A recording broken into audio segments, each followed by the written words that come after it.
Students at the University of Cincinnati have depended on Tom Newbold to help direct them when it comes to co-oping and all the different studies that go on in the business department.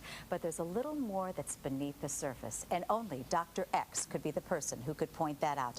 He joins us today in the person of Dr. X. Tom Newbold joins us because under the surface, you're an artist. That's true. Who knew? A mild-mannered professor by day and a deranged artistic person. That's it. You've got it. You know, only Sandy McGowan and I would get into this discussion, and she said X-ray art, and I said, every time that you look at a person, we see them from the outside. We see the color of their skin, we see their gender, we see their age, we see lots of things about a person, but underneath we are all exactly the same, and that's exactly what your art demonstrates. That's one of the things I try to get across is if you look at an X-ray, you cannot tell a lot of times whether it's a man or a woman, if the person's good or bad, rich or poor, Republican, Democrat, whatever. And this way, it's pointing out that just below the surface, there's a whole world that we can't see unless we use X-rays, and X-ray is the medium I use to try to get that message across to people. You've been doing this for 15 years, and your work has been in places like the Contemporary Arts Center and York Street Cafe, the art gallery there, and different. I mean, Bangor, Maine. You're big in Bangor, Maine. I am.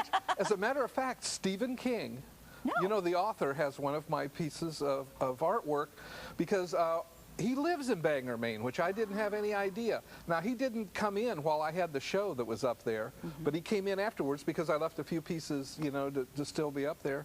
So he has one called Smirk, which is a bunch of X-rays of teeth that are kind of look in a demented way, and sort of, which is something I guess that would appeal to a person like him. What type? Demented is the word.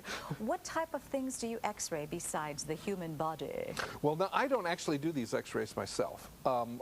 I get them from doctors. I get them from vets. So I have dog X-rays and animal X. I'd love to get one of like an elephant or a giraffe. Sure. Can you imagine a giraffe's neck? What that would look like? Oh, yes. And different things like that. And I even have some that are, I had a friend of mine who had an X-ray machine, and we did seashells. And seashells look really great. In fact, we're going to see one here in a few minutes on seashells. But most of them come from doctors.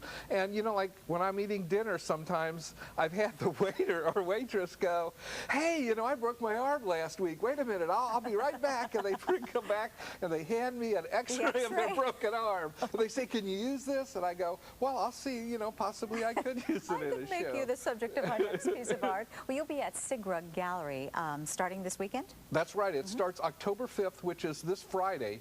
It's the first Friday of the month, so a lot of the galleries up and along that area are going to have the first Friday. They're going to have an event where they have a lot of exhibitions, and I'm going to have my art opening then. It's going to be from 6 to 10 o'clock. I'd like to invite everybody in the viewing audience to come out and see it.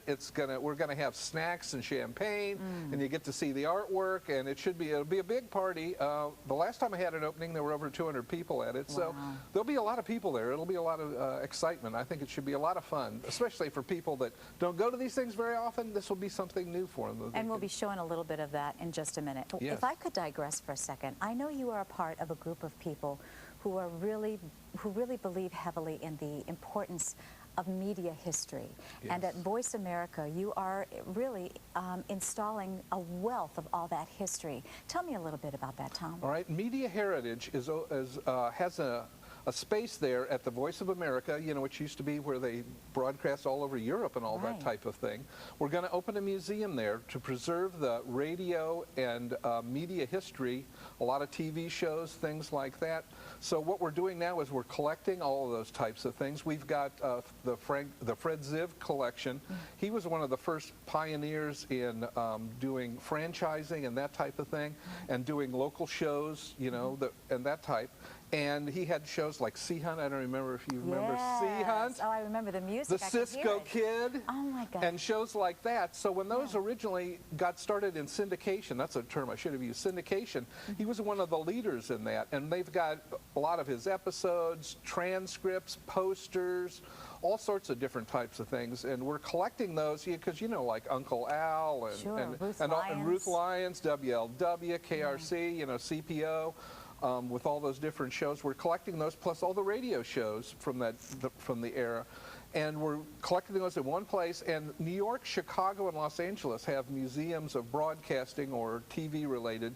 And we're going to have one here in Cincinnati. And it's still a few years away before it's going to, well, right now it's open to the public occasionally on the weekend and that type of thing. But it's going to be open 365 days a year. And it'll be something to preserve the history, because I don't know if you know this, but at one time, Cincinnati had more TV stations than New York City had TV stations in the beginning. And we're one of the real pioneers of live TV here. Well, you know, because you run the shows. Yes. And we're looking to preserve that type of history at Media Heritage and the Voice of America Museum. Well, it took an educator. I mean, it took someone like you with that love of theater, that love of history, that love of being able to educate our public and preserve that history.